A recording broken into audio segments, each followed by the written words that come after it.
إنما النسيء زيادة في الكفر يضل به الذين كفروا.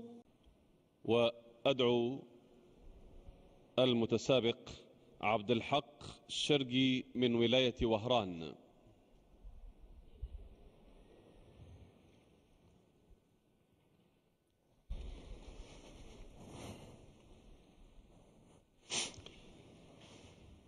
اقرأ الآية 5 من سورة طه.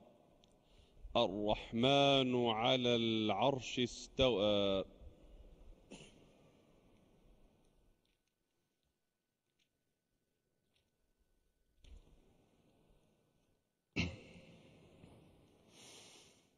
أعوذ بالله من الشيطان الرجيم. بسم الله الرحمن الرحيم. الرحمن على العرش استوى. له ما في السماوات وما في الأرض وما بينهما وما تحت الثرى. وإن تجهر بالقول فإنه يعلم السر وأخفى. الله لا إله إلا هو له الأسماء الحسنى. وهل أتاك حديث موسى إذ رأى نارا فقال لأهلهم كثوا إني آنست نارا لعلي آتيكم منها بقبس وجد على النار هدى. فلما أتاها نودي يا موسى إني أنا ربك فاخلع نعليك إنك بالوادي المقدس طوى. وأنا اخترتك فاستمع لما يوحى إنني أنا الله لا إله إلا أنا فاعبدني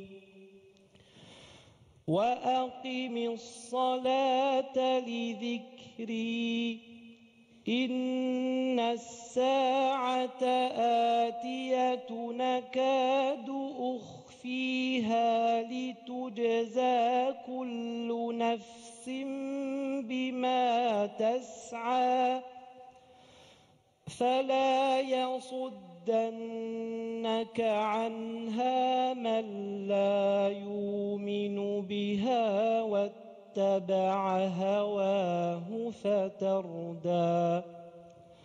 وما تلك بيمينك يا موسى قال هي عصاي أتوكأ عليها وأهش بها على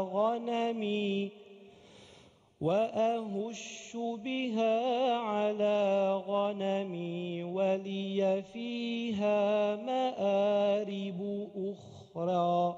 حسبك. شكرا، بارك الله فيك. شيخ محمد تفضل. نعم شكرا. الأخ عبد الحق قرأ برواية طريق الأصبهاني برواية ورش. جزاك الله خيرا الأخ عبد الحق على هذه القراءة المتأنية المتزنة.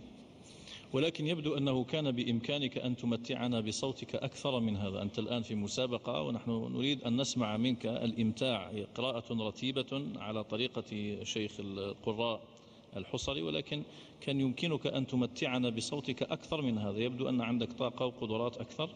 الملاحظات العامة في الأحكام التي عموما نلاحظها على أغلب القراء وفي صفات الحروف ومخارجها، انتبه إلى الخاء إذا كانت ساكنة أو غير ساكنة، أنها تحافظ على تفخيمها. صحيح ينقص، هي في مرتبة ثالثة تقريبا، ولكن لا نقول فخلع، اخترتك فاخلع، تبقى دائما محافظة على صفة الاستعلاء.